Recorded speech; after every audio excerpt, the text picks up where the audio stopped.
Tense के बारे में जब भी हम पढ़ते हैं तो क्यों पढ़ते हैं टेंसेस को?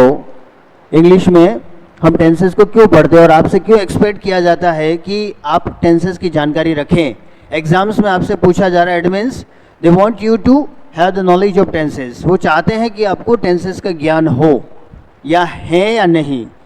तो ऐसा क्यों एक्सपेक्ट किया जाता है? पूरे स्कूल लाइफ में भी सबसे ज़्यादा चीज़ जो हमें बहुत ज़्यादा बार बार हमारे सामने आती है, अगर इंग्लिश के टीचर रहे हों किसी स्कूल में तो वो टेंसेस पढ़ाने पे बहुत ज़्यादा जोर देंगे। टेंस पढ़ा, ये वो सब्जेक्ट वर्ब ऑब्जेक्ट वगैरह जो भी है, फॉर्मूलाज वगैरह आपके सामने आते रहते हैं।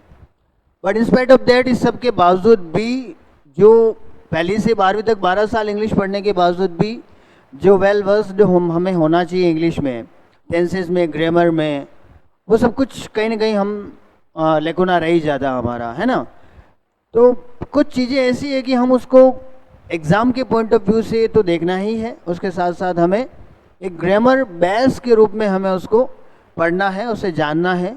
तो टेंसेस हमें जब भी पढ़ाए जाते हैं, it means they want you to learn the sentence structure, कि किसी भाषा में कोई वाक्य का जो निर्माण हो रहा है, जब आप भाषा को, क्योंकि भाषा के क्या रूप है? सबसे पहला रूप क्या है? स्पोकन फॉर्म है किसी भी लैंग्वेज का। You want to communicate your thoughts and ideas, आप अपने विचारों को आदान प्रदान करना चाहते हैं, उसके लिए आपको भाषा की ज़रूरत है ना। तो भाषा की ज़रूरत हमें विचारों के आदान प्रदान के लिए है। भाषा हमें सबसे पहले स्पोकन फॉर्म में चाहिए, स्पोकन फॉर्म से भाषा फिर रिटन फॉर्म में आती है, ग्राफिकल प्रेजेंटेशन होता है उसका पेपर पे, है ना। तो पेपर पे जब ग्राफिकल प्रेजेंटेशन होता है तो एक सेंटेंस बनता है, और इस सेंटेंस में जब आप कुछ भी सेंटेंस लिखे कि the mother is preparing food, the mother is preparing food. अब यहाँ पे इस सेंटेंस में कितने वर्ड्स हैं? How many words are there in this sentence? कितने शब्द हैं इस सेंटेंस में? हाँ, 1 2 3 4 5, 5 वर्ड्स हैं। And each word in this sentence has a separate identity. हर शब्द की अपनी एक अलग पहचान है इस वाक्य में। अगर उन पहचानों को आप जानने लग गए तो the English will be easy for you. जैसे हम द को कहें यहाँ पे, तो द क्या क्या आइडेंटिटी इसकी? ये एक आर्टिकल है। Yes, that's great. मदर, क्या आइडेंटिटी है मदर की? You are right. हाँ, what is the identity of mother in this sentence? Subject है। तो अकेला मदर सब्जेक्ट है? हाँ, द मदर पूरा सब्जेक्ट है। द मदर, इस पूरे को कहेंगे, क्या कहेंगे अपन? ये एक सब्जेक्ट है। और मदर क्या हो गया आपका? पार्ट्स ऑफ स्पीच के हिसाब से देखें तो ये एक नाउन है, जैसा कि आपने थोड़ा सा कहा था। फिर उसके बाद इज की क्या आइडेंटिटी है? That's great, this is a helping verb. Is एक हेल्पिंग वर्ब है। एंड देन प्रिपेयरिंग क्या है? प्रिपेयरिंग वर्ब है। कौन सी वर्ब है? मेन वर्ब है। एंड देन फूड की क्या आइडेंटिटी है? फूड एक ऑब्जेक्ट है। दैट्स गुड, फाइन, है ना। सो हम सेंटेंस स्ट्रक्चर में हम देखें तो हमारा सेंटेंस स्ट्रक्चर है ना, तब हमारा पहला जो पार्ट है वो क्या है? सब्जेक्ट। दूसरा पार्ट क्या है?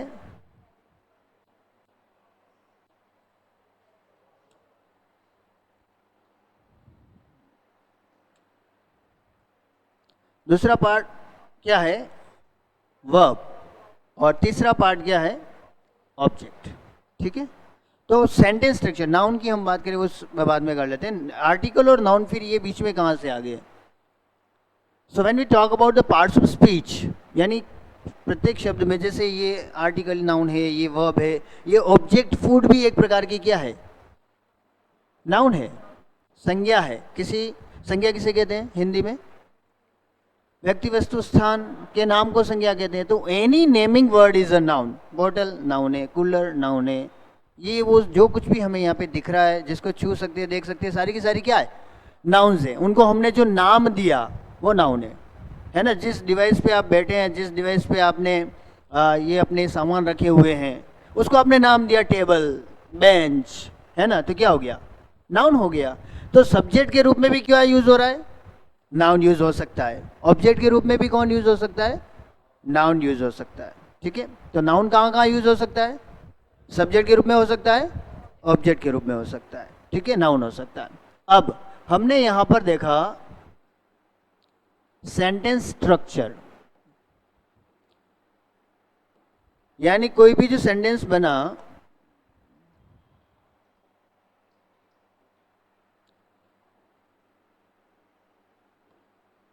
उस सेंटेंस का स्ट्रक्चर यानी कि ढांचा क्या है ना, उसका ढांचा क्या है। तो ढांचा उसका क्या है, पहले कौन आ रहा है, सब्जेक्ट आ रहा है, फिर कौन आ रहा है, वर्ब आ रही, फिर कौन आ रहा है, ऑब्जेक्ट आ रहा है।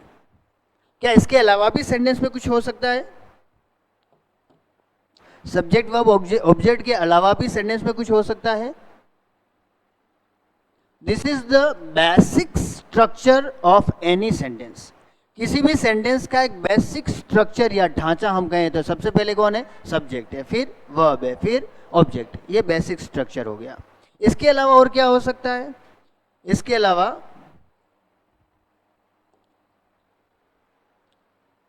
जैसे मैं अब एक सेंटेंस लिखूं, शी इज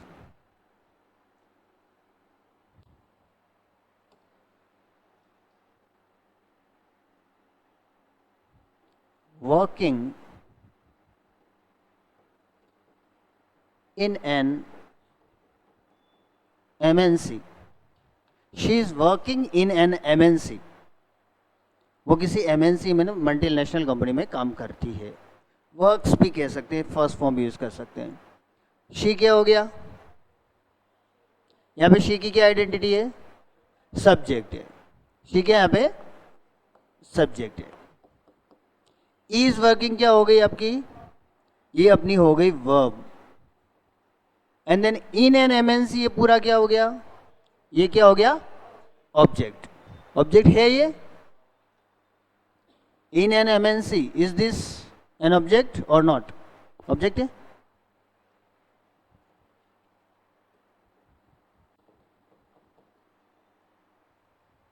इधर क्या है, ऑब्जेक्ट है। किसकी आवाज आ रही थी पहले इसमें से,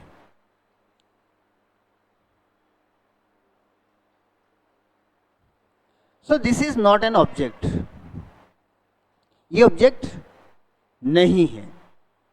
हमें क्या लगता है, सब्जेक्ट और वर्ब के बाद जो कुछ भी पार्ट आ रहा है वो क्या है, ऑब्जेक्ट है। जैसे हमने स्कूल में कई बार, आपने सबसे पहला जो सेंटेंस पढ़ा होगा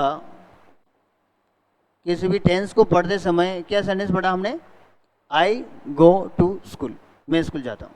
ये सबसे पहला सेंटेंस, कहीं पे भी हिंदुस्तान में कहीं पे भी जाएं, आप टेंस शुरू करेंगे, टेंस शुरू करते ही ये आएगा। संस्कृत पढ़ेंगे तो अहम विद्यालयम गच्छामि, हिंदी में मैं विद्यालय जाता हूँ, और इंग्लिश में आई गो टू स्कूल। आई क्या है यहाँ पे, सब्जेक्ट, गो यहाँ पे क्या है, वर्ब, और टू स्कूल क्या है, ऑब्जेक्ट। ये ऑब्जेक्ट नहीं है ना, क्यों नहीं है, why this is not an object, ये ऑब्जेक्ट क्यों नहीं है। ठीक है, तो सेंटेंस का बेसिक स्ट्रक्चर हम माने टेंस को पढ़ने के दौरान, तो हमें सबसे पहले चीज क्या चाहिए, सबसे पहले कौन चाहिए, सब्जेक्ट। सब्जेक्ट के बाद हमें क्या चाहिए, वर्ब। वर्ब के बाद जो पार्ट आ रहा है वो ऑब्जेक्ट है या नहीं है। It doesn't affect the sentence, it doesn't affect the tense, tense को अफेक्ट नहीं कर रहा है, वो सिर्फ अपने को आइडेंटिटी के लिए है। अभी ऑब्जेक्ट नहीं है, क्यों नहीं है, वर्ब को जब भी आप क्या या किसे,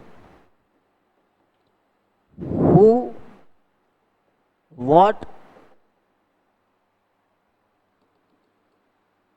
हु या हुम से क्वेश्चन करो, है ना। अब हु को छोड़ सकते हैं हम यहाँ पे, मैं कहूंगा यहाँ पे व्हाट। व्हाट और हुम से क्वेश्चन करो वर्ब को, आंसर मिले तो ऑब्जेक्ट है और आंसर नहीं मिले तो ऑब्जेक्ट नहीं है। जैसे पहले वाला सेंटेंस था हमारा, the mother is preparing food, mother prepare कर रही है क्या, फूड। आंसर मिला हमें, व्हाट का आंसर मिला, this is an object. But here if you question with what और होम, शी इज वर्किंग, वो काम कर रही है, व्हाट क्या कर रही, आंसर मिला नहीं मिला। किसे आंसर मिला नहीं मिला। It means this is not an object.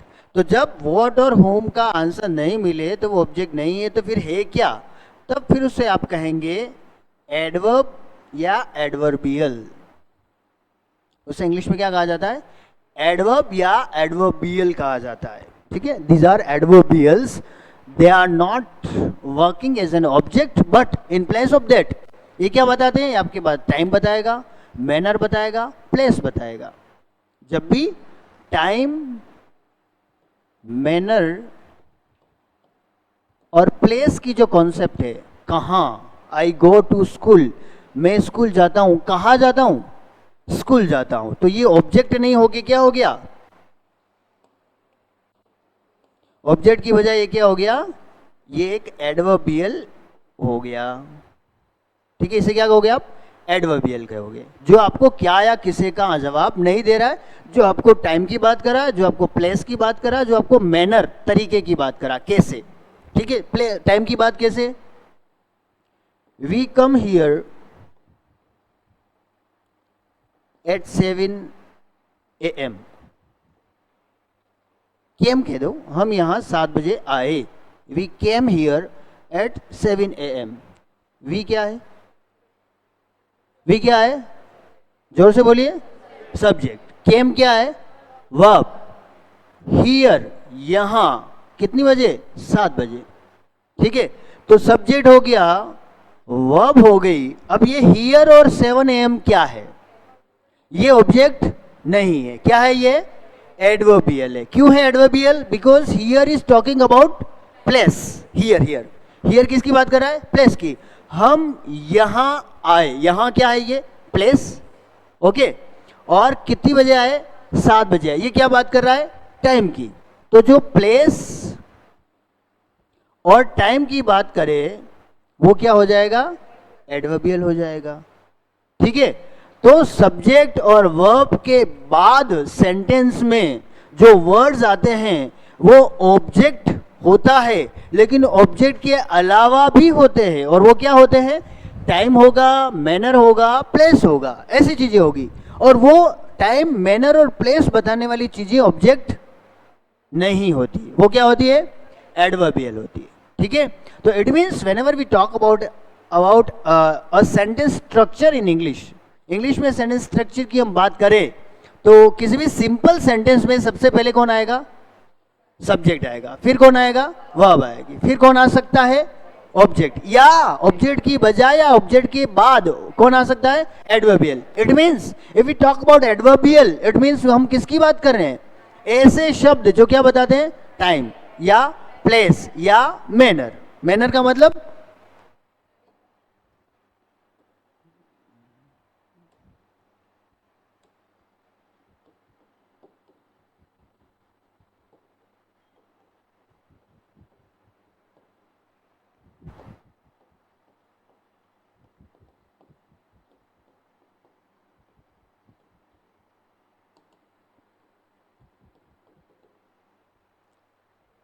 He laughed loudly, वह हंसा, ही क्या हो गया, सब्जेक्ट, लाफ्ड क्या हो गया, वर्ब, हंसा क्या और किसे का आंसर आ रहा है, क्या, वह हंसा, क्या हंसा, हंसा भाई, क्या क्या, किसे हंसा, किसे कैसे हंसेगा, वही खुद ही हंसा, लेकिन कैसे हंसा,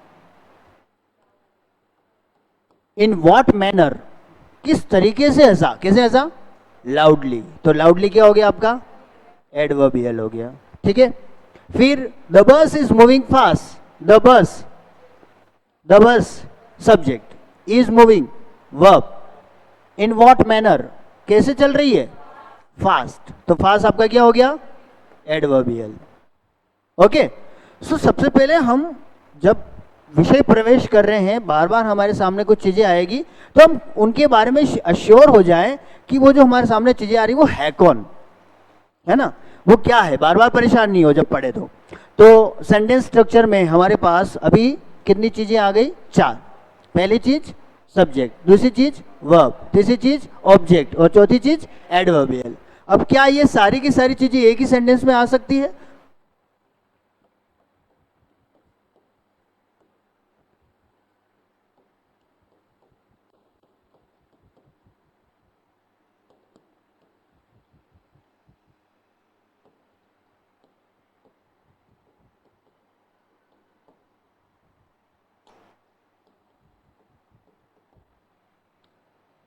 The teacher has been teaching English here since 1995.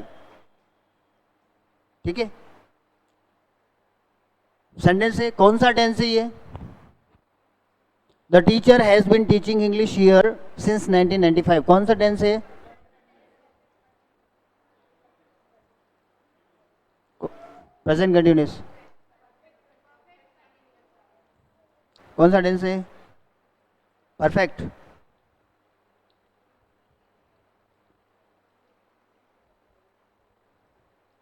हाँ बताइए, प्रेजेंट परफेक्ट। जोर से बोल दो ना, क्या है यहाँ? कोई ऐसा नहीं है कि अपने बोलने से कहीं कोई अनर्थ हो जाएगा, है ना। मैं पूछ, हाँ सही है, मैं पूछ इसलिए रहा हूँ कि मुझे पता लग जाए कि आपका अभी तक का बैकग्राउंड कैसा है और मुझे आपको कहाँ तक ले जाना है। ठीक है, तो 3 जनों ने यहाँ पे सही जवाब दिया है, ऊपर से भी सही जवाब आया है। अपन अभी तक जो कर रहे हैं वो एक बार कर लेते हैं। यहाँ पर सब्जेक्ट कौन है? The teacher. जो नाउन है उसके साथ में जुड़ा हुआ आर्टिकल या डिटर्मिनर, माई, आवर ऐसा आएगा, वो सब उसके साथ सब्जेक्ट के साथ जुड़ा रहता है। तो द टीचर पूरा क्या हो गया? सब्जेक्ट हो गया। वर्ब क्या है यहाँ पे? हैज बीन टीचिंग पूरी की पूरी क्या है? अपनी वर्ब है। ठीक है, फिर सब्जेक्ट वर्ब के बाद हम क्या ढूंढते हैं? ऑब्जेक्ट। फिर आया इंग्लिश। क्या इंग्लिश यहाँ पे ऑब्जेक्ट है? कैसे? क्या? व्हाट का answer? The teacher has been teaching, teacher पढ़ा रहा है, क्या? व्हाट। व्हाट का आंसर क्या आ गया अपना? इंग्लिश। इसका मतलब इंग्लिश क्या है? ऑब्जेक्ट है। ठीक है, फिर कहां पढ़ा रहा है? हियर। हियर क्या हो गया? प्लेस हो गया। और प्लेस को आप क्या कहोगे? एडवर्बियल कहोगे। ठीक है, फिर क्या आया? सिंस 1995 क्या आया? टाइम। और टाइम को भी आप क्या कहेंगे? एडवर्बियल कहेंगे।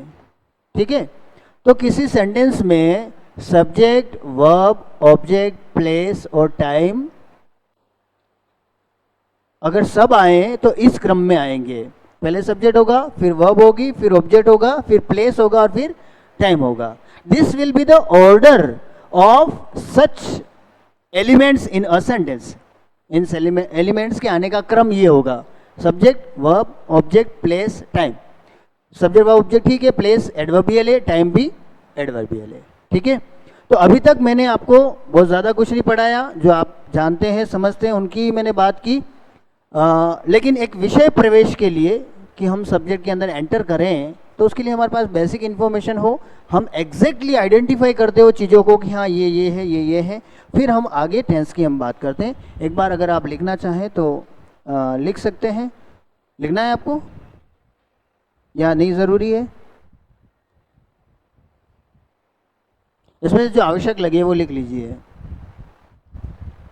या एक काम कीजिए, इसको लिखाने से पहले मैं आपको यहां पर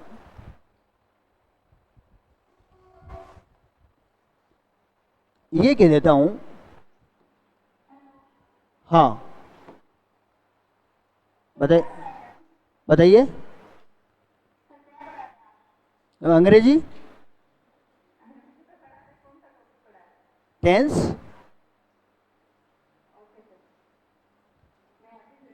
अच्छा अभी ज्वाइन किया इसलिए, हाँ ठीक है। सेंटेंस, अभी हम बात करें टेंस में पहले सेंटेंस स्ट्रक्चर की, है ना। क्या बात करें? सेंटेंस स्ट्रक्चर की बात करें, ताकि हम टेंस पढ़ने के दौरान बार बार हम सेंटेंस स्ट्रक्चर के बारे में ही पढ़ेंगे। तो हम सेंटेंस स्ट्रक्चर की बात करें, और सेंटेंस स्ट्रक्चर में इंग्लिश में किसी वाक्य में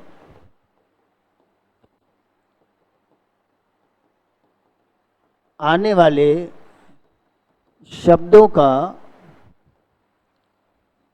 क्रम, क्रम को इंग्लिश में कहते हैं ऑर्डर, क्या होता है ना? किसी वाक्य में आने वाले शब्दों का क्रम क्या होता है उसकी हम बात करें तो इसमें हम देखते हैं सेंटेंस एलिमेंट्स। किसी वाक्य में आने वाले शब्दों जो हैं वो क्या कहलाते हैं? तो सेंटेंस एलिमेंट से हमारे पास पहला एलिमेंट है सब्जेक्ट, दूसरा एलिमेंट हमारे पास क्या है? वर्ब, तीसरा एलिमेंट क्या है? ऑब्जेक्ट, और चौथा एलिमेंट क्या है हमारे पास में? Adverbial. Okay, so we are talking about, we are studying about the sentence structure. Sentence structure का मतलब क्या हो गया कि इंग्लिश में किसी वाक्य में आने वाले शब्दों का क्रम क्या होगा, और उस क्रम में जो शब्द आएंगे उन्हें हम क्या कहते हैं? Sentence elements. और सेंटेंस एलिमेंट्स कौन हो गए? सब्जेक्ट, वर्ब, ऑब्जेक्ट और adverbial. These are the sentence elements. इसको लिख लीजिए सबसे पहले।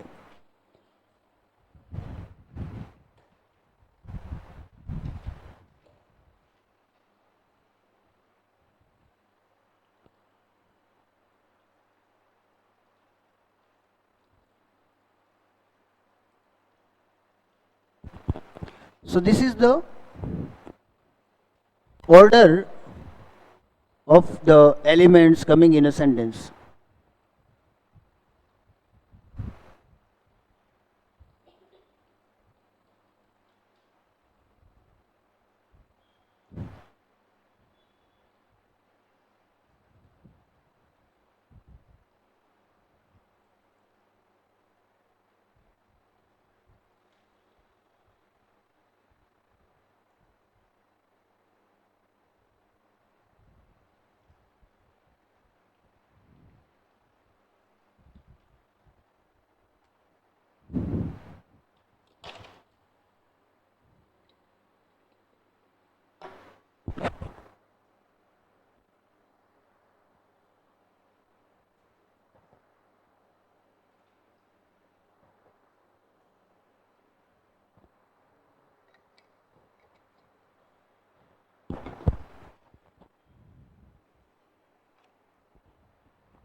लिख लिया?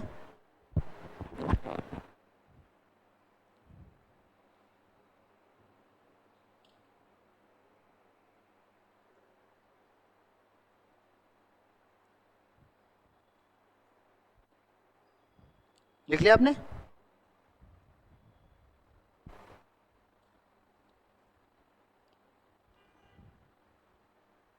अब यहाँ पे आप एग्जाम्पल्स के रूप में ये सेंटेंस लिख सकते हैं जहाँ पर हम सेंटेंस एलिमेंट्स की बात कर रहे थे। The mother is preparing food, उसको आप लेबल कर दीजिए, है ना? या हमने क्या किया? सेंटेंस को एग्जाम्पल के रूप में देखा और उसको लेबल किया कि कहाँ सब्जेक्ट है, कहाँ वर्ब है, कहाँ ऑब्जेक्ट है, कहाँ एडवर्बियल है। We have labelled them.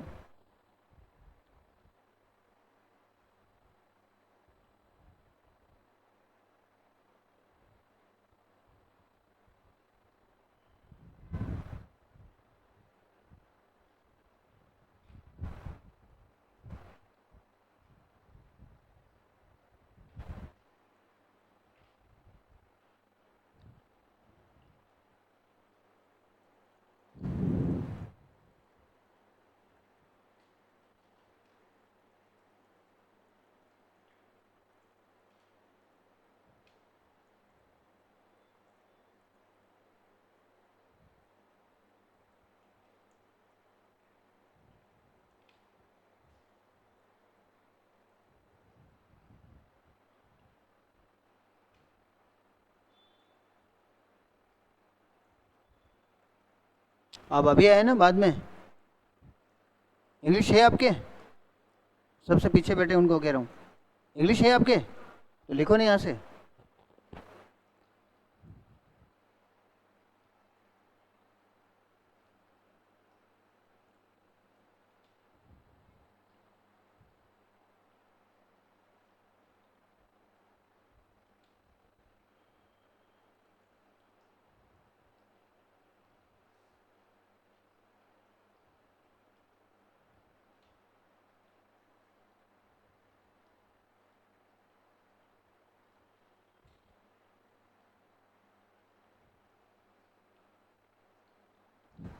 ठीक है, you have to write a sentence, the mother is preparing food, उसको लेबल करना, मदर क्या हो गया, सब्जेक्ट हो गया, इज प्रिपेयरिंग क्या हो गया, हेल्पिंग और मैन वर्ब हो गया, फूड क्या हो गया, ऑब्जेक्ट।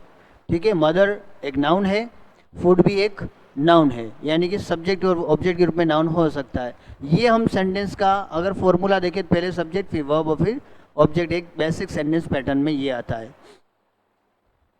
आगे बढ़े, लेबल कर लिया। नेक्स्ट एग्जांपल हमने देखा, she is working in an MNC, है ना। तो यहाँ पर हमने ऑब्जेक्ट की बजाय क्या यूज किया, एडवर्बियल। तो आप लेबल कर दीजिए, शी वहाँ पे क्या हो गया, सब्जेक्ट, इज वर्किंग क्या है, वर्ब, और इन एन एमएनसी क्या है, एडवर्बियल। और एडवर्बियल के रूप में कौन हो सकता है, एडवर्बियल के रूप में हो सकता है टाइम, प्लेस और मैनर। ये जो आएंगे उन्हें आप एडवर्बियल कहेंगे।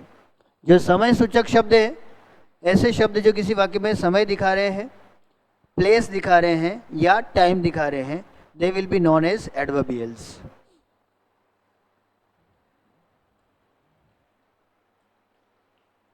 दूसरा एग्जांपल लिख लीजिए जहां पे आप लेबल कर लीजिए सब्जेक्ट, वर्ब और एडवर्बियल।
वो पहला एग्जांपल था, ये दूसरा एग्जांपल है, ये तीसरा एग्जांपल है, ये चौथा एग्जांपल है।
आगे बढ़े, और लास्ट एग्जांपल हमने देखा था कि the teacher has been teaching here, teaching English here since 1995। Okay, ये भी हमने एग्जांपल्स देखे थे। ये बता रहे हैं मैनर, है ना, एडवर्ब ऑफ मैनर बता रहे हैं, कैसे, कि इन व्हाट मैनर, किस तरह से। तो ही लाफ्ट, वो है हंसा, कैसे, किस प्रकार हंसा। Loudly, loudly is an adverb, adverb of manner. The bus is moving, bus चल रही है, कैसे, फास्ट।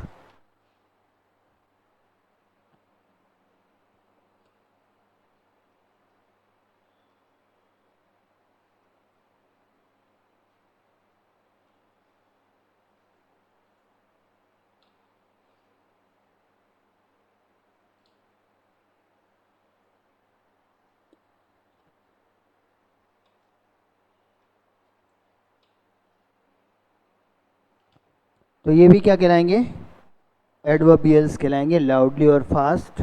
बाकी सब्जेक्ट और वर्ब शुरू में आ ही रहे हैं।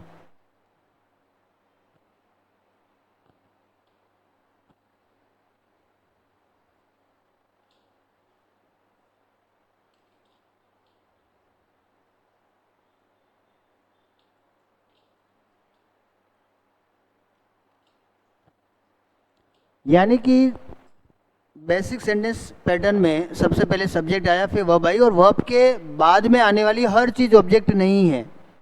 और ये क्यों ज़रूरी है जानना, क्योंकि हम जब पैसिव वॉइस पढ़ते हैं तब हमें ऑब्जेक्ट को सब्जेक्ट बनाना पड़ता है, और ऑप्शंस हम देख के ही क्रॉस कर सके कि यहाँ पर ये ऑब्जेक्ट है ही नहीं, उसको आगे कैसे लिया गया, तो हम देख के ही कर ले। तो हम ऑब्जेक्ट को आइडेंटिफाई करेंगे तो हम पैसिव वॉइस में भी सक्सेसफुल रहेंगे।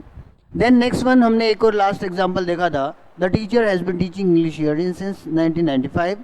तो टीचर सब्जेक्ट है, हैज़ बीन टीचिंग पूरी की पूरी वर्ब है, जहाँ पे हेल्पिंग वर्ब है और मैन वर्ब है, और फिर ऑब्जेक्ट है इंग्लिश, हियर प्लेस बता रहा, सिंस टाइम बता रहा, ये दोनों ही एडवर्बियल है।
लिख लिया?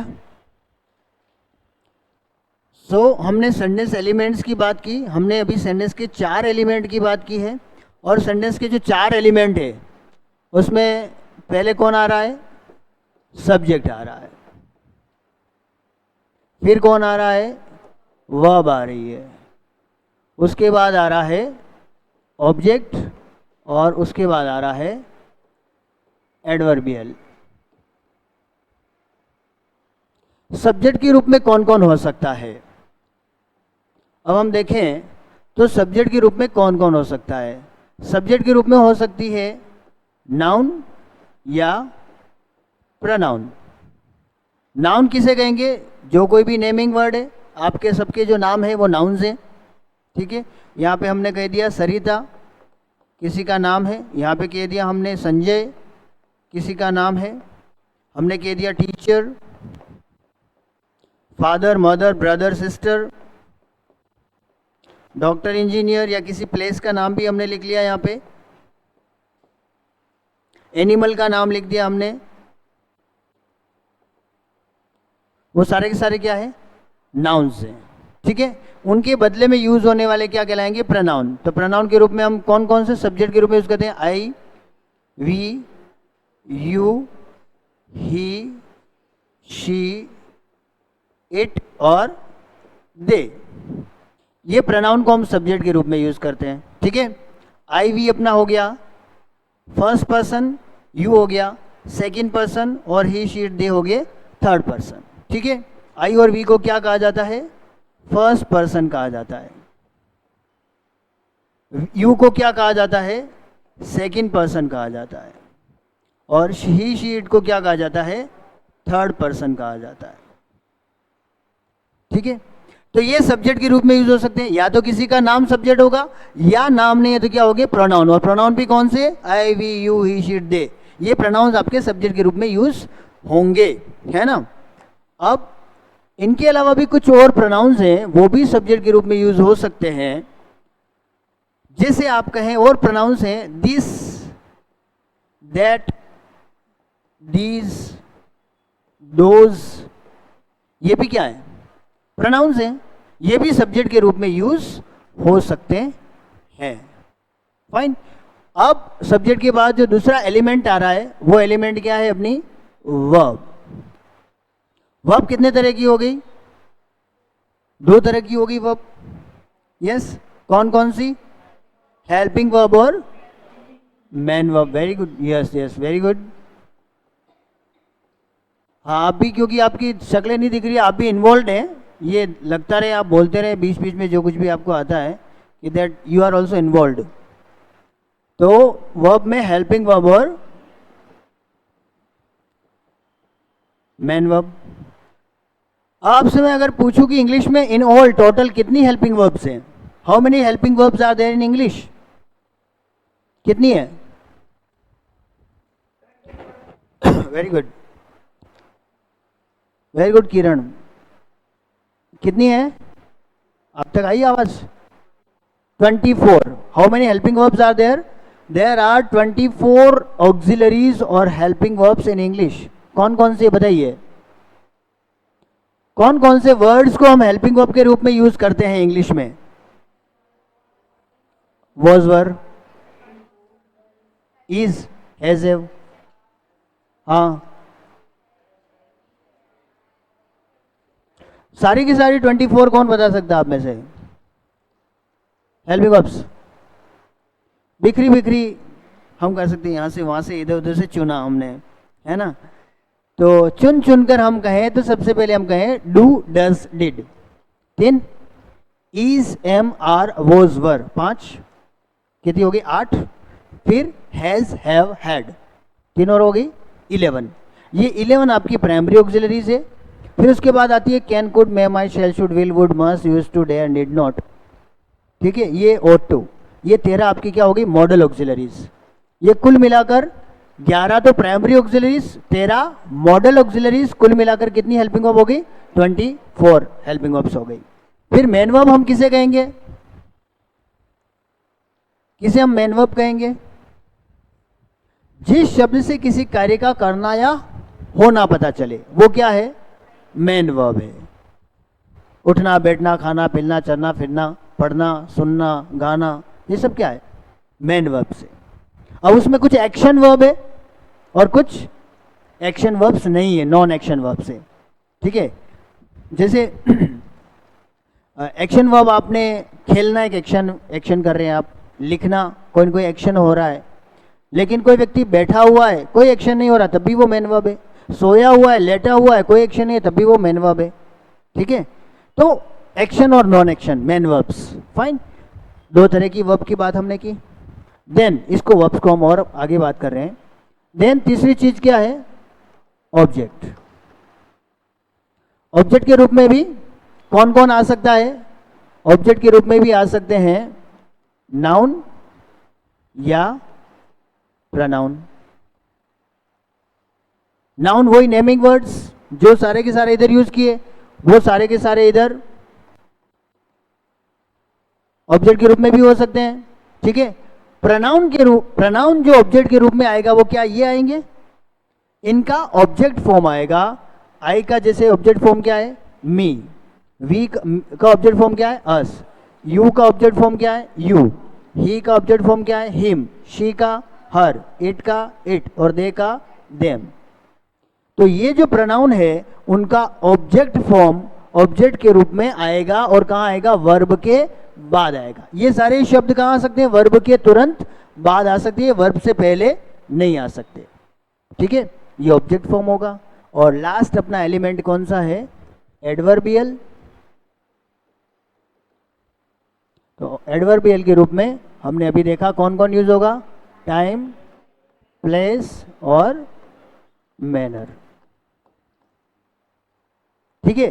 तो किसी भी कोई भी सेंटेंस इंग्लिश में लिखा हुआ है, चाहे कितना भी छोटा है कितना भी बड़ा है, हम उसको अगर एनालिसिस करें, उसका पोस्टमार्टम करें, तो पोस्टमार्टम में हम सबसे पहले क्या निकालेंगे, अगर वो नाउन या प्रोनाउन है तो वो सब्जेक्ट है, फिर उसके बाद में हेल्पिंग वर्ब और मेन वर्ब यानी कि वर्ब है, फिर उसके बाद में क्या या किसे का जवाब दे रहा नाउन या प्रोनाउन तो ऑब्जेक्ट है, और टाइम प्लेस और मैनर दिखा रहा था वो क्या है, एडवर्बियल है। ठीक है, हम पहचान सके, मतलब ये नहीं हो कि ये कौन है वो कौन है, अनजान लोगों के बीच में व्यक्ति घबरा जाता है, और जब सब जाने पहचाने होते हैं तो अच्छा लगता है, सबसे हंस खुशी खुशी मिलता है सबसे, है ना। तो हम खुशी खुशी मिले, हम अनजान लोगों के बीच में ना फंसे, अंग्रेजी अनजान न रहे हमारे लिए, है ना। That's why we have to identify the each word in a sentence, कि है कौन है भाई, ये फंस तो नहीं गए कहीं हम इनके बीच में। ठीक है, तो एक बार आप ये लिखना चाहे तो लिख सकते हैं, हेल्पिंग वर्ब और मैन वर्ब को हम वापस लिख रहे हैं, वहाँ आप जगह छोड़ देना, मेरे पास जगह नहीं थी, आपके पास जगह हो तो देख लेना आप, वहाँ हम हेल्पिंग वर्ब्स लिखेंगे और कुछ मैन वर्ब्स लिखेंगे। ठीक है,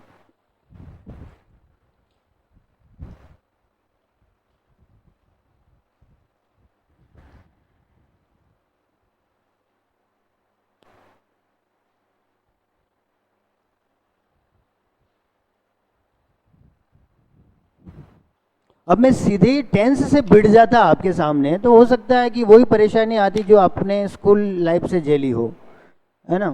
सो that's why before teaching you tenses I have to teach you something else which will be helpful in tenses.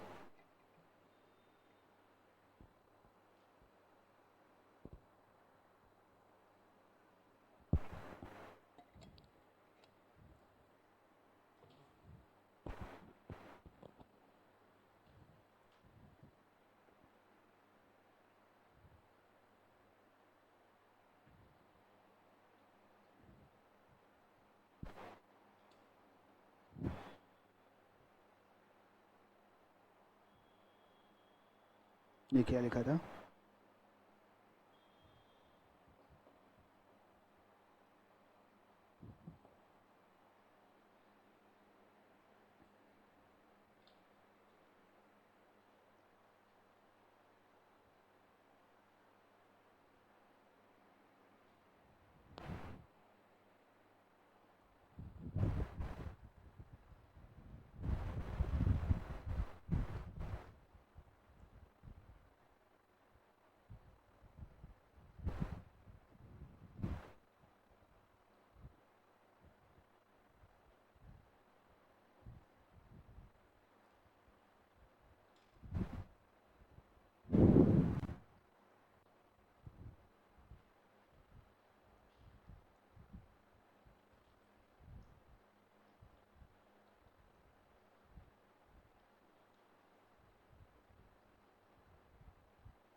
Manner, MANNER।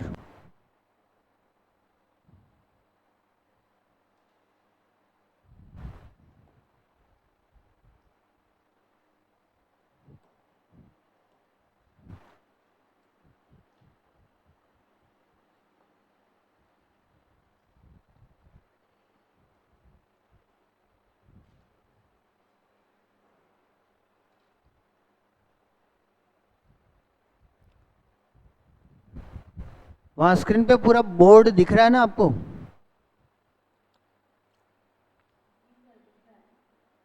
ठीक है,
ठीक है, हो गया।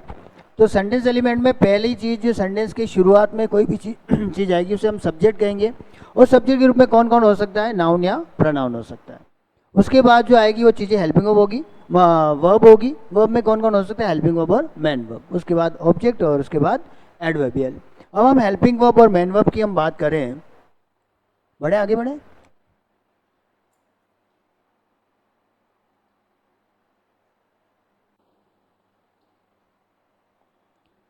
तो हेल्पिंग वर्ब की हम बात करें, हमने कहा कि 24 हेल्पिंग वर्ब्स है हमारे पास में, और 24 हेल्पिंग वर्ब्स को हम दो भागों में बांट के हम देख लेते हैं।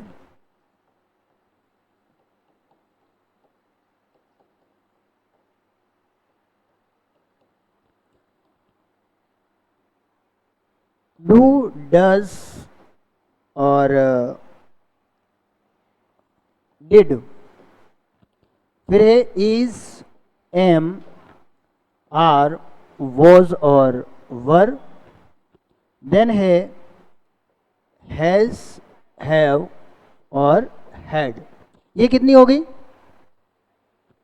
11।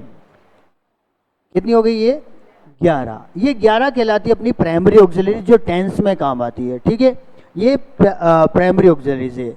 और 13 अपने पास है मॉडल ऑक्सिलरीज, और वो है can, could, may, might, will, would,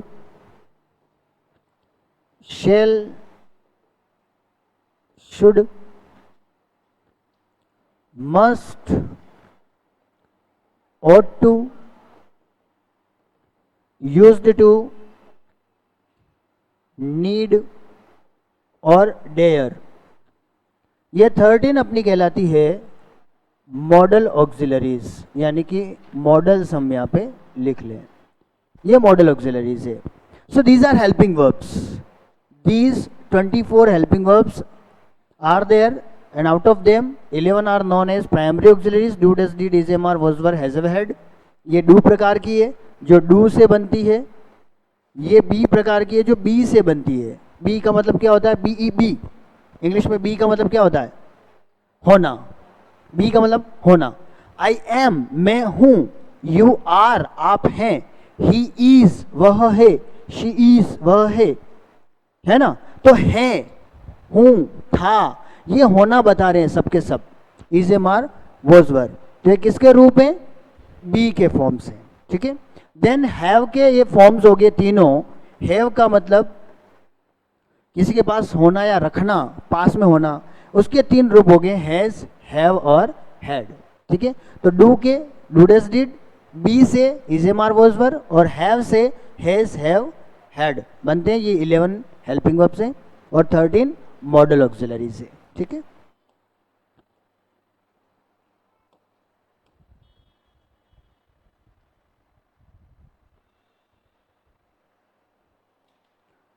और यही हम मेन वर्ब की बात करें तो मेन वर्ब में आपने कहा गो, कम, या, रीड, राइट,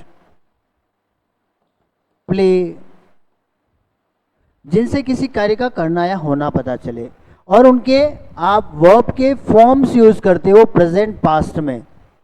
जैसे आपने गो का सेकेंड फॉर्म हम क्या यूज करेंगे, वेंट। थर्ड फॉर्म क्या यूज करेंगे, गॉन। वैसे ही राइट, इसकी सेकेंड फॉर्म क्या यूज करेंगे, रोट, और थर्ड फॉर्म क्या यूज करेंगे, रिटर्न। वैसे ही प्ले, इसकी सेकेंड फॉर्म क्या हो जाएगी, प्लेड, ईडी लगा के, और थर्ड फॉर्म भी ईडी लगा के। ठीक है। तो इनके फॉर्म्स चलते हैं मेन वर्ब्स के। तो हेल्पिंग वर्ब और मेन वर्ब। कमोबेश हम चीज़ों को अभी आइडेंटिफिकेशन कर रहे हैं, या जो हमने पढ़ा हुआ उसको थोड़ा सा अभी हम रिफ्रेश कर रहे हैं, यहाँ तक वापस ला रहे हैं। Then we will enter the topic tenses, उसको हम टेंसेस के टॉपिक में हम फिर एंटर करेंगे, ताकि एक बार जो रिफ्रेश हो जाए ज्ञान अभी तक का, या आपने नहीं पढ़ा। क्योंकि मेरे को पास डूंगरपुर, बांसवाड़ा के और उधर काफ़ी सारे बच्चे आते, वो यही कहते हैं हमने सर पूरी स्कूल लाइफ में टीचर ही नहीं देखा इंग्लिश का।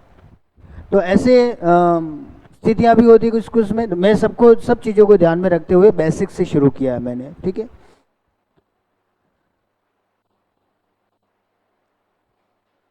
आगे बढ़े, लिखना है तो लिख लीजिए, फिर आगे बढ़ते हैं और अब हम थोड़ी सी आगे की बात करते हैं।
बढ़े आगे।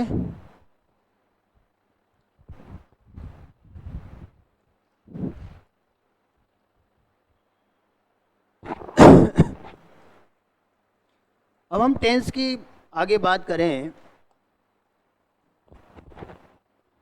सेंटेंस एलिमेंट्स देखने के बाद, if you talk about tenses, तो what is a tense? Tense की जो कॉन्सेप्ट है, वो टेंस क्या है?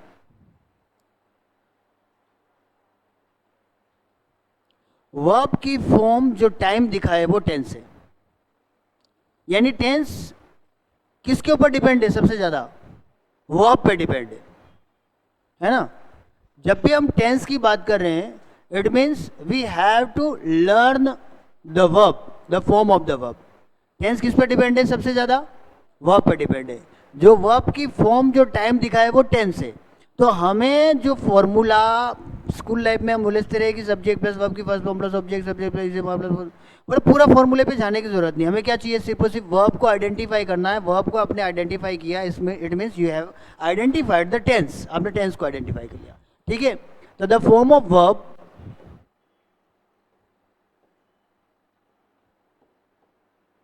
which shows time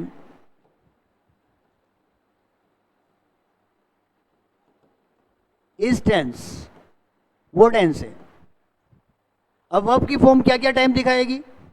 हमने बात की टाइम, तो क्या टाइम दिखाएगी वर्ब की फॉर्म? वर्ब की फॉर्म टाइम दिखाएगी प्रेजेंट और पास्ट, और तीसरी कॉन्सेप्ट है फ्यूचर। ठीक है, ये हो गया आपके टाइम, हो गया आपका।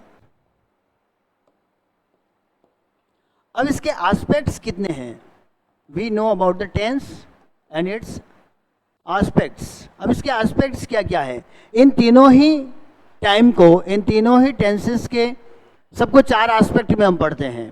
ठीक है, प्रेजेंट हो, पास्ट हो या फ्यूचर हो। हम क्या एस्पेक्ट में पढ़ते हैं कि वो सिंपल है कि क्या है। दूसरा एस्पेक्ट क्या है? कंटिन्यूअस। तीसरा एस्पेक्ट क्या है? परफेक्ट। और चौथा एस्पेक्ट क्या है? Perfect continuous. ठीक है, टेंस एंड इट्स एस्पेक्ट्स। तो हम प्रेजेंट की बात करें, वो present simple, present continuous, present perfect continuous. हम पास्ट की बात करें, past simple, past continuous, past perfect continuous. हम फ्यूचर की बात करें, future simple, future continuous, future perfect या future perfect continuous. So there are 3 tenses and 4 aspects, they make 12 tenses. ये 3 टाइम और 4 एस्पेक्ट मिलके कितने टेंस बना देते हैं? आपके 12 टेंस बना देते हैं। ठीक है, एस्पेक्ट्स 4 हैं, टेंस टाइम 3 है। तो प्रेजेंट में क्या क्या एस्पेक्ट हो जाएंगे? Present simple, present continuous, present perfect continuous. ठीक है, ये हम बात करेंगे टेंसेस की। एक बार लिख लीजिए, फिर आगे कुछ आपसे पूछते हुए हम आगे बढ़ते हैं।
हम सिर्फ प्रेजेंट टेंस की बात करें और without teaching you the formula, सिर्फ हम एग्जाम्पल्स के थ्रू हम प्रेजेंट टेंस की बात करें।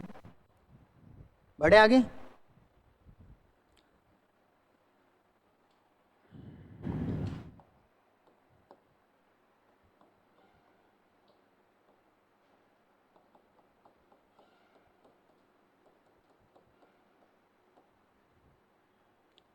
प्रेजेंट टेंस की हम बात करें, वहां पे मैं 4 एग्जाम्पल आपके सामने लिखता हूं कि I teach English, I am teaching English,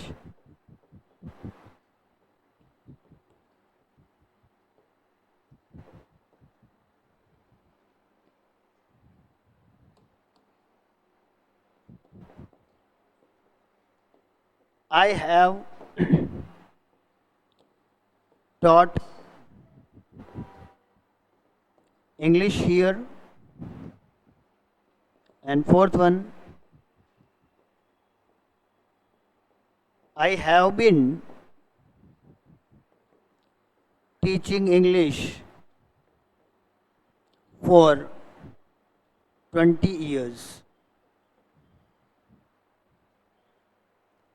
आपको टेंस को आइडेंटिफाई करना है। मैं अगर तीसरे सेंटेंस को कहूं आपसे कि I have taught English here, ये कौन सा टेंस है? तीसरा। वेरी गुड, खुशबू जी ने सही बताया, मैं इशारा उधर किया था।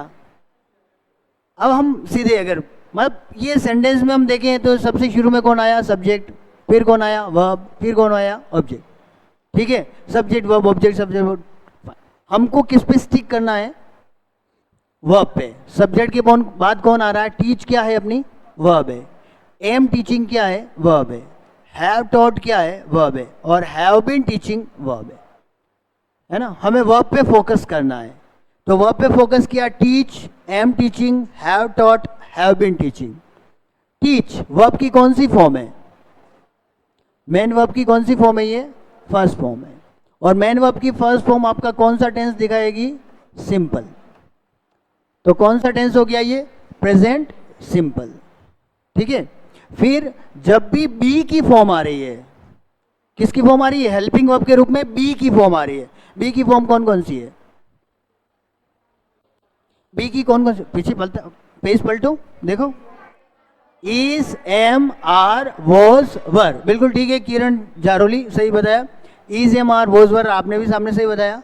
Is, am, are, was, were be की फॉर्म है। तो जब भी हेल्पिंग वर्ब के रूप में कौन आ रहा है? बी की फॉर्म आ रही है। Is, am, are, was, were. और बी की फॉर्म के बाद जब भी कोई मेन वर्ब आएगी वो हमेशा क्या आएगी? उसके साथ क्या लग जाएगा? आईएनजी। तो वर्ब, हाँ वेरी गुड, वर्ब की किसी मेन वर्ब की फॉर्म के साथ आईएनजी कब लगेगा? जब उससे पहले हेल्पिंग वर्ब कौन होगी? बी की form. Is, am, are, was, were be की फॉर्म है, तब ही हम आईएनजी वाली फॉर्म यूज कर सकते हैं। आईएनजी वाली फॉर्म यूज हो रही है, इसका मतलब उससे पहले हमें हेल्पिंग वर्ब क्या यूज करनी पड़ेगी? Is, am, are, was, were use करनी पड़ेगी। ये दोनों का संबंध है आपसी। और ये जब भी इस तरह से होता है वो कौन सा टेंस होगा? कंटिन्यूअस होगा। कौन सा टेंस होगा? कंटिन्यूअस। अब यहां पे क्योंकि is, am, are, was, were, is, am, are आएंगे तब वो कौन होगा? प्रेजेंट। तो ये कौन सा हो गया? Present continuous. ठीक है, कंटिन्यूअस कब होता है? कोई भी टेंस कंटिन्यूअस कब होता है? पीछे बताइए। वेरी गुड, दोनों चीजें आनी चाहिए। सिर्फ आईएनजी वाली वर्ब की फोर्थ फॉर्म आ रही है, उससे वो कंटिन्यूअस नहीं है जब तक कि उससे पहले क्या नहीं आए? बी की फॉर्म नहीं आए, इज, एम, आर, वॉज, वर नहीं आए, तब तक वो कंटिन्यूअस टेंस नहीं हो सकता। ठीक है, तीसरी चीज क्या आया है? Have taught. हैव टॉट में क्या है? हैव आपकी क्या है? हेल्पिंग वर्ब है। हैव क्या है? हेल्पिंग वर्ब है। टॉट क्या है? वर्ब है, मेन वर्ब है। और मेन वर्ब की कौन सी फॉर्म है? थर्ड फॉर्म है। जब भी हमने तीन तरह की हेल्पिंग वर्ब्स देखी, do, does, did, is, am, are, was, were और हैज, हैव, हैड। तो डू प्रकार की, बी प्रकार की और हैव प्रकार की।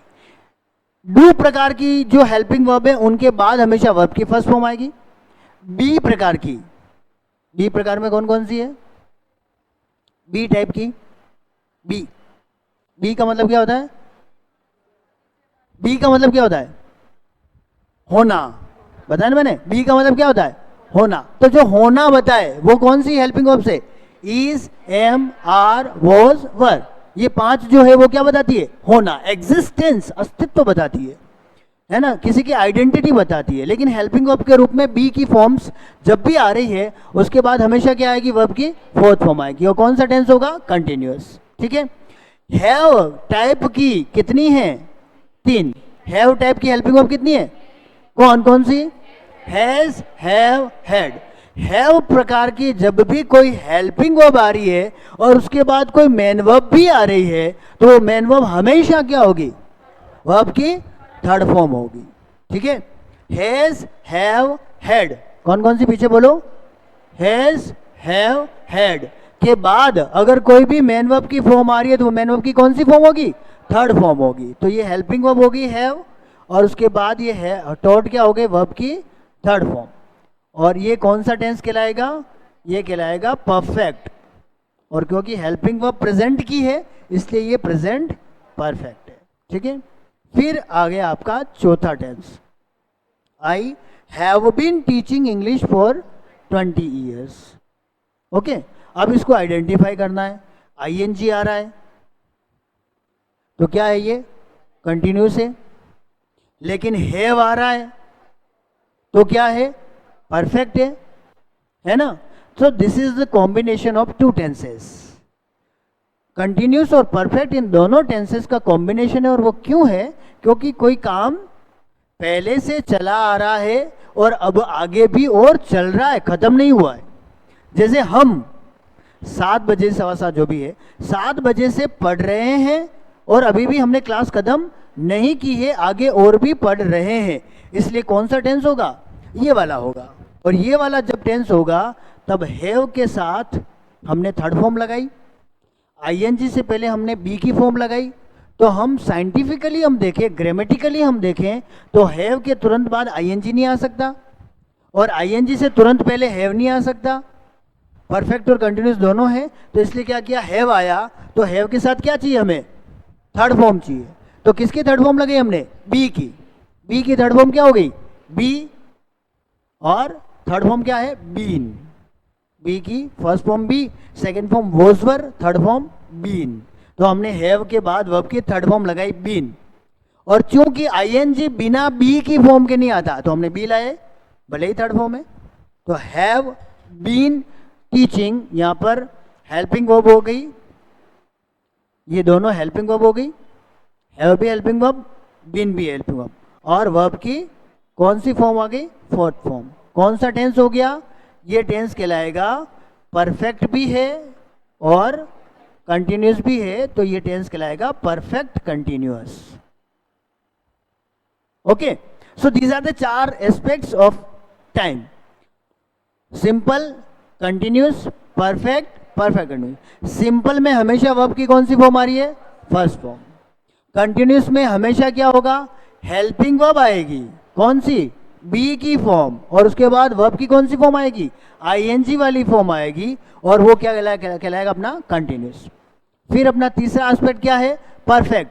परफेक्ट में हमेशा क्या होना चाहिए, हेल्पिंग वर्ब के रूप में कौन आना चाहिए, हैव की फॉर्म आनी चाहिए, हैज, हैव, हैड। और उसके बाद वर्ब की कौन सी फॉर्म आनी चाहिए, थर्ड फॉर्म आनी चाहिए। तो वो ऐसा हमेशा सेंटेंस किस में होगा, परफेक्ट टेंस में होगा। ठीक है। परफेक्ट कंटिन्यूस किसे कहेंगे आप, जब यहां पर हैज, हैव या हैड, हैव की तीनों फॉर्म आ सकती है, हैज, हैव, हैड। उसके बाद क्या आएगा, बीन, उसके बाद वर्ब की आईएनजी फॉर्म, तो हमेशा क्या कहलाएगा, perfect continuous. Fine. So we have talked about the present simple, present continuous, present perfect and present perfect continuous example के थ्रू। ठीक है। अब इसको हमें पास्ट करना हो, प्रेजेंट को हमें क्या करना हो, पास्ट टेंस करना, बनाना हो, तो क्या करेंगे हम, फर्स्ट फॉर्म को क्या कर देंगे हम, सेकेंड फॉर्म, तो ये सिंपल पास्ट हो जाएगा। आई टॉट इंग्लिश, तो क्या हो गया, सिंपल पास्ट। अब हमें इस प्रेजेंट कंटिन्यूस को पास्ट कंटिन्यूस बनाना है, क्या करेंगे, सिर्फ हमें क्या बदलनी है, हेल्पिंग वर्ब बदलनी है, एम की जगह क्या करना है, वॉज करना है, तो क्या हो गया, ये पास्ट कंटिन्यूस हो गया। अब इसे हम प्रेजेंट परफेक्ट को पास्ट परफेक्ट करना है, सिर्फ क्या बदलनी है, हेल्पिंग वर्ब, हैव की जगह क्या करना है, हैड, HAD, तो क्या हो गया, past perfect. Present perfect continuous को पास्ट परफेक्ट कंटिन्यूस करना है, क्या करेंगे, सिर्फ हेल्पिंग वर्ब बदलनी, हैव को क्या करना है, हैड, वो पास्ट परफेक्ट कंटिन्यूस हो गया। बहुत ज्यादा उलझा हुआ मामला नहीं है टेंसेस का, है ना। हमने उसको मतलब ये बहुत ज्यादा एग्जांपल्स, बहुत ज्यादा फॉर्मूलाज उसमें डाल के उसको उलझा दिया, अदरवाइज इट्स वेरी सिंपल। ठीक है, तो सिंपल है इसका मतलब फर्स्ट फॉर्म है, कंटिन्यूस है इसका मतलब बी की फॉर्म उसके साथ आईएनजी है, परफेक्ट है इसका मतलब हैव की फॉर्म और थर्ड फॉर्म है, और परफेक्ट कंटिन्यूस यानी कि हैव, बीन और आईएनजी फॉर्म है। ठीक है, पास में बदलना है, फर्स्ट को सेकंड फॉर्म कर दो, यहाँ एम टीचिंग को एम की जगह वॉज कर दो, हैव टॉट को हैव की जगह हैड कर दो, और हैव बीन टीचिंग में हैव की जगह हैड कर दो, ये पास्ट हो जाएगा। अब इसको फ्यूचर बनाना हो तो कुछ नहीं करना, सिर्फ और सिर्फ क्या करना है, फ्यूचर की दो हेल्पिंग वर्ब्स है, कौन कौन सी, शैल और विल। अच्छा हमने वहां नहीं लिखी ना, उसमें मॉडल्स में लिखी। फ्यूचर की दो हेल्पिंग वर्ब्स है, बिल्कुल ठीक है, आपने भी सही कहा, शैल और विल। इन सबके पहले शैल विल लगा दो। आई शेल टीच से पहले क्या लगा दो, shall, I shall teach English. Am teaching है, शेल इससे पहले एम नहीं लग सकता, तो एम को क्या करना पड़ेगा, हमें बी कर देंगे, बी की फॉर्म है ना, तो बी कर दो, I shall be teaching English.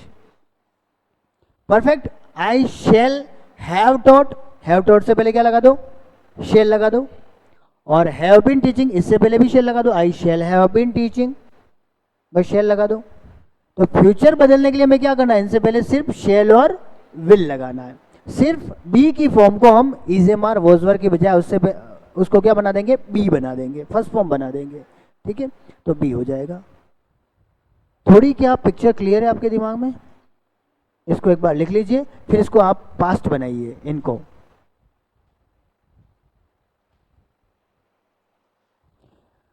मैं इनको कॉम्प्लिकेटेड बनाने की बजाय, बहुत ज़्यादा हाईफाई करने की बजाय, मैं आपको सिंपल तरीके से आपके सामने लाना चाहता हूँ चीज़ों को, ताकि आप एक बार तो समझ लें, फिर एग्जाम के हिसाब से हमें इनको कैसे सीखना है वो देखेंगे अपन।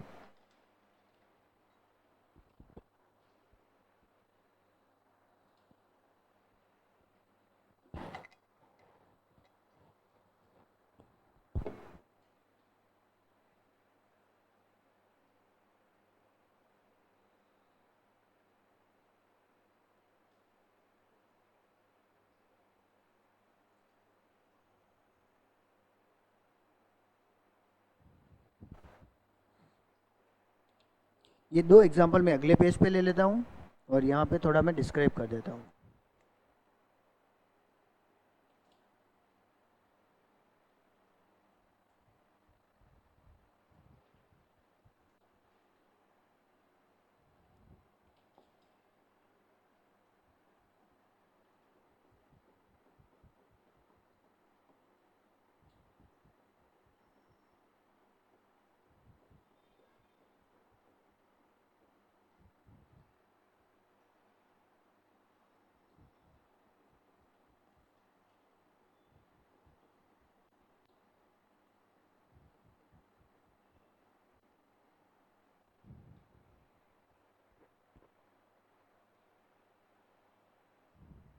तो सिंपल में हमने सब्जेक्ट के बाद फर्स्ट फॉर्म यूज़ की, कंटिन्यूस में हमने हेल्पिंग वर्ब के रूप में बी की फॉर्म यूज़ की, और उसके बाद टीचिंग मेन वर्ब की फर्स्ट फॉर्म के साथ हमने आईएनजी यूज़ किया टीच के साथ, जिसे हम क्या कहते हैं, मेन वर्ब की फोर्थ फॉर्म कहते हैं, फर्स्ट फॉर्म प्लस आईएनजी को।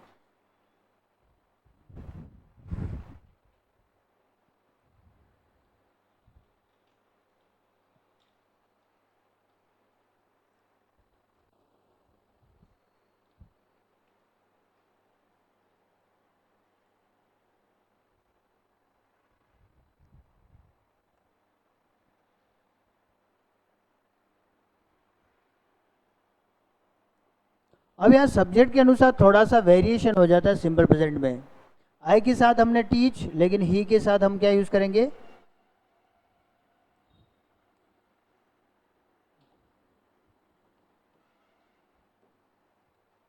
I teach English, he teach English.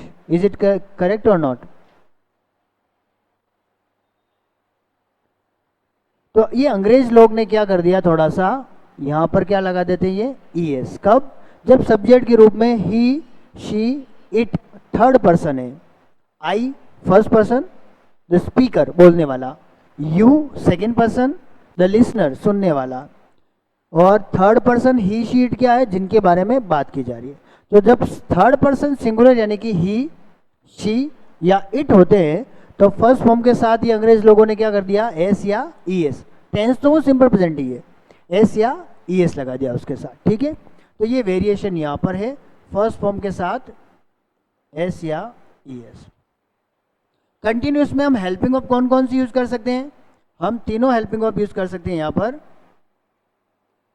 Is, M या आर, और किसके अकॉर्डिंग होगी वो, सब्जेक्ट के अकॉर्डिंग होगी, ठीक है।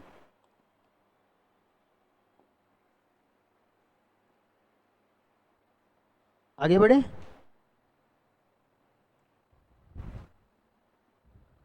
जो दो एग्जांपल्स मैंने इरेज किए थे उनको नेक्स्ट पेज पे हम देखते हैं।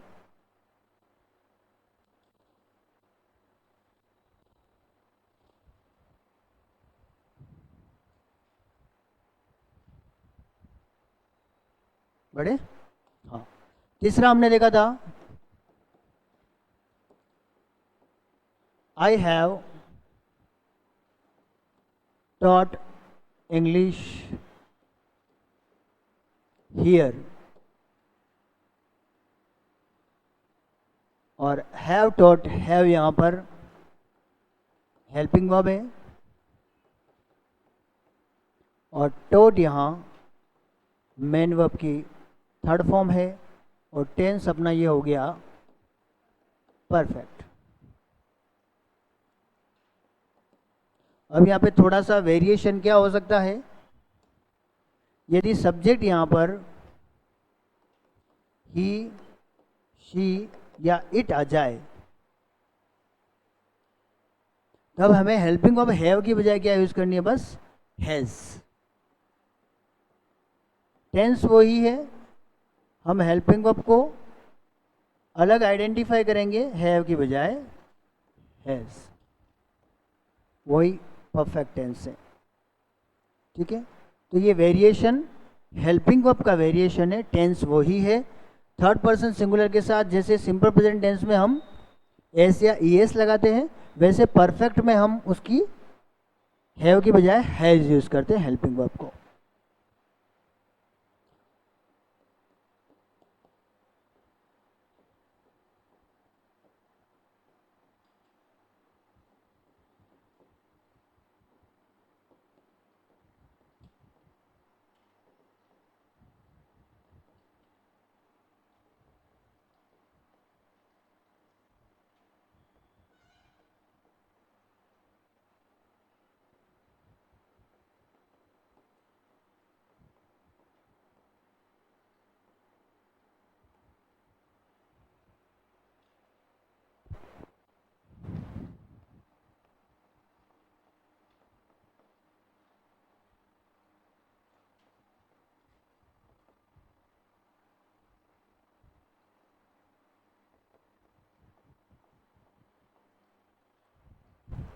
Next one, have been teaching, have helping verb है, बीन भी हेल्पिंग वर्ब है, टीचिंग वर्ब की फोर्थ फॉर्म है, और ये टेंस कहलाएगा परफेक्ट कंटिन्यूअस।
बढ़े आगे।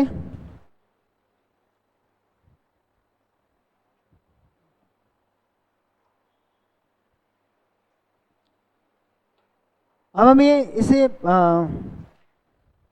दो तरीके हम पढ़ने के, अगर प्रेजेंट को फिर मैं थोड़ा सा इसको यहाँ पर एक बार क्लियर कर दूं, फिर आगे पास्ट की तरफ बढ़े। प्रेजेंट में हमने यहाँ पे पढ़ा, पहला टेंस क्या पढ़ा हमने, प्रेजेंट सिंपल। प्रेजेंट सिंपल में हमने वर्ब कौन सी यूज की,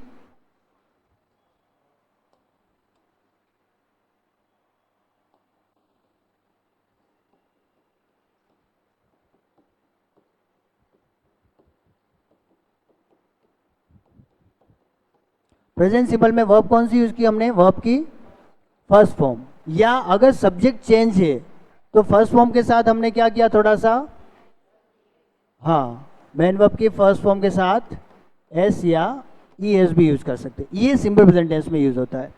दूसरा टेंस हमने देखा present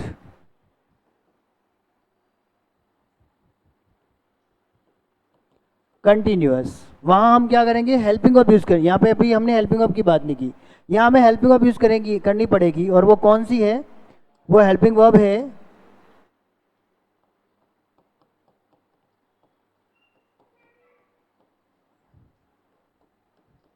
helping verb plus main verb की फोर्थ फॉर्म। और हेल्पिंग वर्ब कौन सी होगी, वो बी की फॉर्म्स होगी।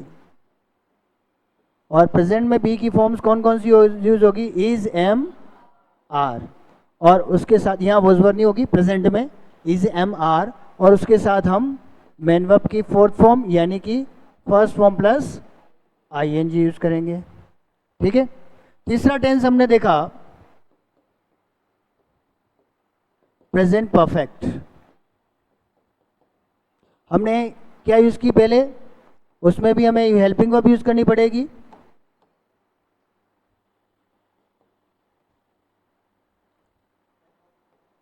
और हेल्पिंग वर्ब के साथ मेन वर्ब की कौन सी फॉर्म होगी, थर्ड फॉर्म। मेन वर्ब की लिख दे सिर्फ। हेल्पिंग वर्ब यहाँ पे कौन कौन सी यूज होगी, हैज या हैव। प्लस वर्ब की कौन सी फॉर्म यूज होगी, थर्ड फॉर्म। ये प्रेजेंट परफेक्ट है। और चौथा टेंस जिसकी हम बात की हमने, प्रेजेंट परफेक्ट कंटिन्यूअस। वहां helping verb plus helping verb plus main verb, ऐसा हमने यूज किया। पहली हेल्पिंग वर्ब के रूप में कौन होगा, हैज या हैव। फिर उसके बाद दूसरी हेल्पिंग वर्ब के रूप में कौन आएगा, बीन। और फिर वर्ब की फोर्थ फॉर्म यानी कि आईएनजी फॉर्म यूज करेंगे।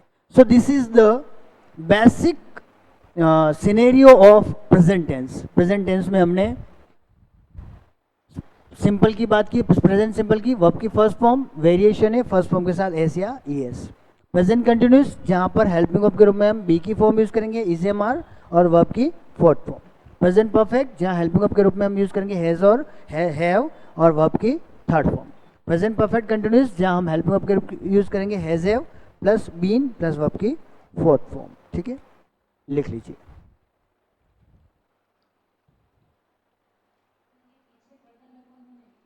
हाँ, पीछे वाला पर्दा, हाँ उड़ रहा है वो। विंडो अगर बंद हो सकती हो तो देख लीजिए। हाँ,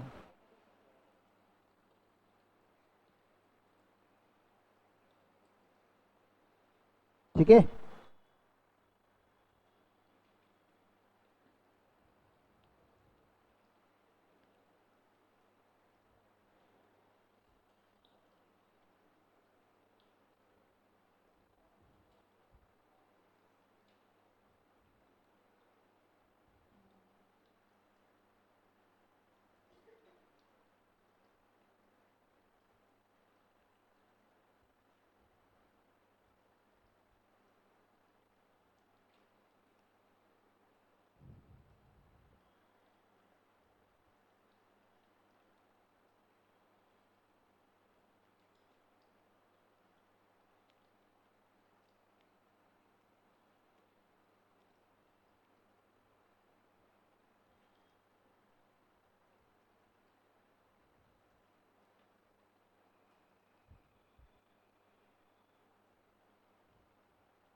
अब समझना,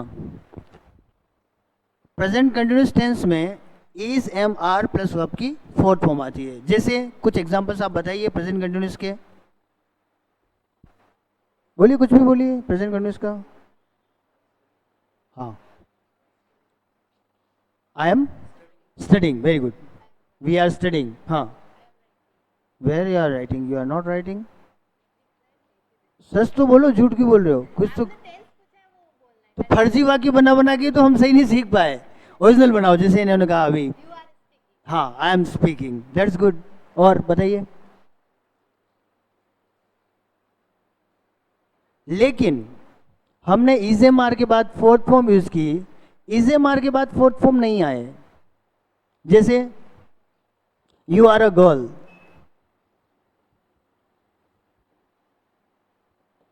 क्या ये इंग्लिश का सही वाक्य है या नहीं है? सही है। आईएनजी तो आया ही नहीं, आया आर आया और आईएनजी नहीं आया। आई am a teacher, I am a student, कोई कह दे कि आई एम अ स्टूडेंट, अब एम आया, आईएनजी तो आया ही नहीं। अब क्या करेंगे? सरदार जी बाहर निकले, केले पे छिलके पे पैर लगा, गिर गए, ऑफिस नहीं गए, फिर अगले दिन वो केले का छिलका दिखा नहीं था। अगले दिन फिर बाहर निकले, अब की बार केले का छिलका दिख गया, लेकिन उसने कहा कि ओ तेरी फिर गिरना पड़ेगा, है ना, दिख गया था फिर भी कि अब फिर गिरना पड़ेगा। तो अब ओ तेरी क्या करें यहाँ पे? अब आईएनजी नहीं लग रही है। नहीं नहीं, पर एम तो आ रहा है ना, आर तो आ रहा है ना, आईएनजी। अब ये कौन सा टेंस कहलाएगा, मैं कहना चाहता हूं। तब ये क्या कहलाएगा, जब इज एम आर के बाद आईएनजी आ रही है तब कंटिन्यूस है, लेकिन आईएनजी नहीं आ रही है और नाउन प्रोनाउन आ रहे हैं। जैसे नाउन आ गया गर्ल, नाउन आ गया स्टूडेंट, तब ये आर और एम कौन सा टेंस बना रहे हैं? सिंपल। ठीक है, ये प्रेजेंट सिंपल बना रहे हैं। इसको आगे और पढ़ेंगे, सिर्फ अभी मैं पॉइंट आउट कर रहा हूं आपको थोड़ा सा। वैसे ही हैज हैव के बाद थर्ड फॉर्म आ रही है, प्रेजेंट परफेक्ट है, लेकिन थर्ड फॉर्म नहीं आए। जैसे आई हैव,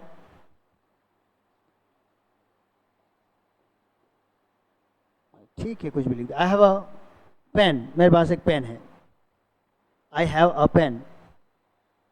अब हैव के बाद थर्ड फॉर्म आए तो प्रेजेंट परफेक्ट है, लेकिन यहाँ पे थर्ड फॉर्म नहीं आ रही है, मेरे पास पेन है, कौन सा टेंस हो गया? सिंपल प्रेजेंट है, तब ये प्रेजेंट सिंपल है। ठीक है, आई एम अ स्टूडेंट या you are a girl, I have a pen, इस तरह के प्रेजेंट सिंपल में हो कहलाएंगे। ठीक है, इसको हम पढ़ेंगे, अभी हमने सिर्फ उसके बारे में थोड़ा सा जाना है। नेक्स्ट वन, लास्ट जो हमने लिखना है, प्रेजेंट परफेक्ट कंटिन्यूस।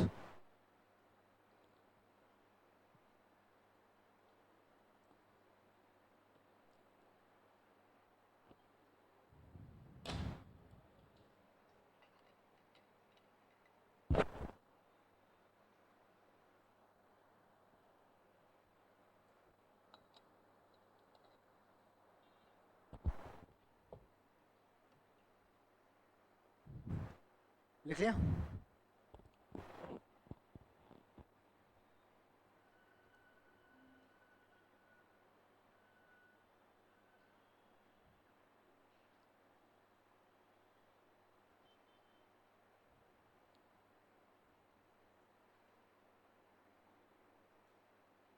तो अभी हमने बहुत शॉर्ट में या बहुत सिंपली प्रेजेंट टेंस को देखा। प्रेजेंट के कितने पार्ट हो गए? कौन कौन सा हो गया? प्रेजेंट, प्रेजेंट सिंपल, दूसरा, तीसरा और चौथा? क्या बता किसने क्या बोला? इधर यहाँ से थोड़ी आवाज आ रही है, यहाँ से बिल्कुल मध्यम सा स्वर आ रहा है। तो लोगों को बुझाओ मत, लोगों को थोड़ी जलाओ, फड़फड़ाओ लोगों को थोड़ी, है ना। पहला कौन सा टेंस हुआ? प्रेजेंट सिंपल, दूसरा प्रेजेंट कंटिन्यूस, तीसरा, चौथा प्रेजेंट परफेक्ट। मैं इसलिए बार बार पूछ रहा हूं क्योंकि गड़बड़ी क्या होती है, अभी मैं एग्जांपल आपको यहां पर दिखाता हूं। अब कई बार क्या होता है, मिक्स हो जाता है मामला।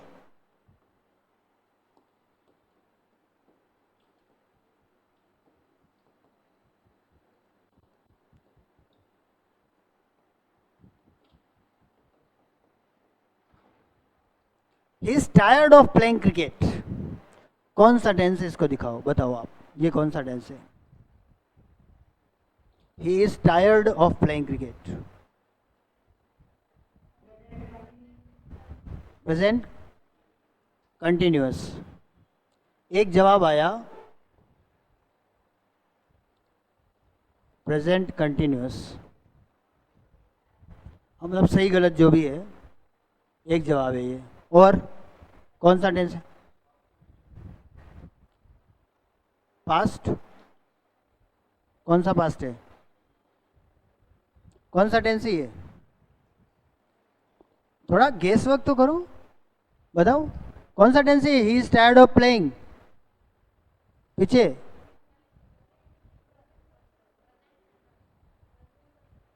Present perfect continuous. दूसरा जवाब आया प्रेजेंट परफेक्ट कंटिन्यूअस। तीसरा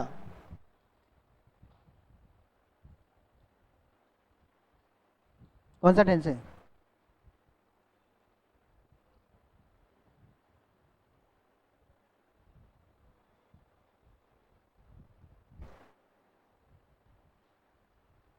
आपको कौन सा लग रहा है? Present continuous. Present continuous, present perfect continuous. एक जवाब आया सिंपल प्रेजेंट, ये जवाब भी आया। सिंपल कंटिन्यूअस तो नहीं है ये? सिंपल कंटिन्यूअस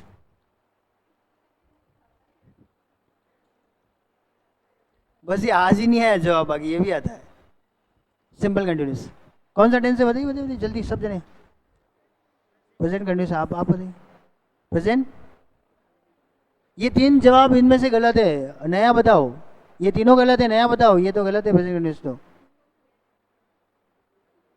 प्रेजेंट परफेक्ट, चौथा जवाब आया प्रेजेंट परफेक्ट। नहीं, अभी तक पढ़े उनमें से नहीं है। आप कुछ भी कह सकते हो, आगे भी हो सकता है जो नहीं पढ़े उनमें से। बताइए पीछे। प्रेजेंट कंटिन्यूअस, वो तो मैं कह रहा हूँ कि अभी जो आए जवाब वो सब गलत है, नया बताओ। Present continuous, present perfect, present continuous, ठीक है। अब देखिए आप बेसिक पे कैसे रहना आपने को, अभी सारी बातें रामायण अभी करी है अपन ने। सिंपल प्रेजेंट, प्रेजेंट कंटिन्यूअस, ठीक है। प्रेजेंट परफेक्ट जिन्होंने बताया वो देखिए, प्रेजेंट परफेक्ट है इसका मतलब वर्ब की थर्ड फॉर्म है, लेकिन थर्ड फॉर्म से पहले हमें क्या चाहिए? हैजेव चाहिए। क्या यहाँ पर हैजेव है पूरे सेंटेंस में? नहीं है, यानी कि ये परफेक्ट कहाँ था? परफेक्ट नहीं हो सकता। हैजेव के बाद थर्ड फॉर्म आए तभी परफेक्ट है, ये परफेक्ट नहीं हो सकता, ठीक है। परफेक्ट कंटिन्यूस जिन्होंने बताया वो भी देख लीजिए कि हैज हैव के बाद क्या आना चाहिए? बीन, और फोर्थ फॉर्म आए तभी वो परफेक्ट कंटिन्यूस है। तो ये प्रेजेंट परफेक्ट कंटिन्यूस भी नहीं हो सकता, क्योंकि हैज हैव बीन कहाँ है? नहीं है, बीन बजानी पड़ती है प्रेजेंट परफेक्ट कंटिन्यूस के लिए, ठीक है। अब दो चीज़ें ठीक है, प्रेजेंट कंटिन्यूस और सिंपल प्रेजेंट में आपको हो सकता है कोई डाउट हो। तो यहाँ पर इज आया, गुड, आईएनजी आया, लेकिन वो बहुत दूर का रिश्तेदार है, मामा का, काका का, बुआ का, बेटा का, ऐसे ऐसे ऐसे वाला रिश्तेदार है। अब इसका तुरंत बाद में क्या आया? वर्ब की थर्ड फॉर्म आई, इज, और उसके बाद वर्ब की थर्ड फॉर्म। ये कौन सा टेंस है? इज एम आर आते हैं कंटिन्यूस में, हेल्पिंग वर्ब है, थर्ड फॉर्म आती है हैज ए, उसकी हेल्पिंग वर्ब है।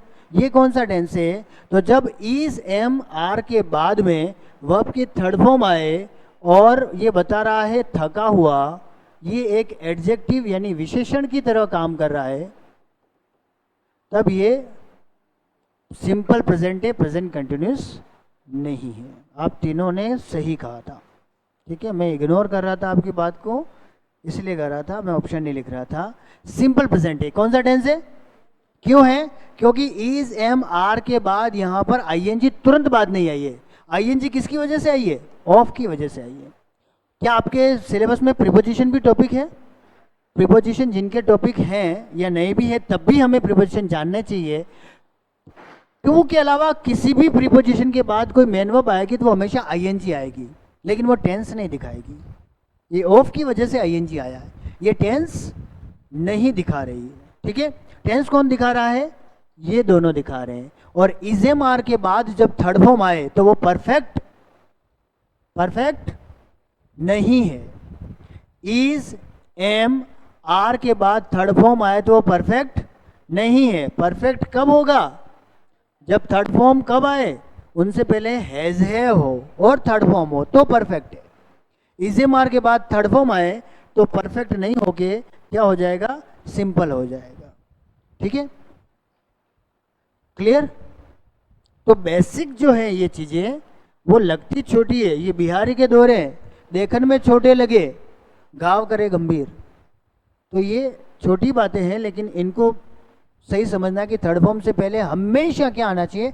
हैज है, तभी वो प्रेजेंट परफेक्ट है। तो नाम के साथ उसकी वर्ब्स आपको याद रखनी है। ठीक है।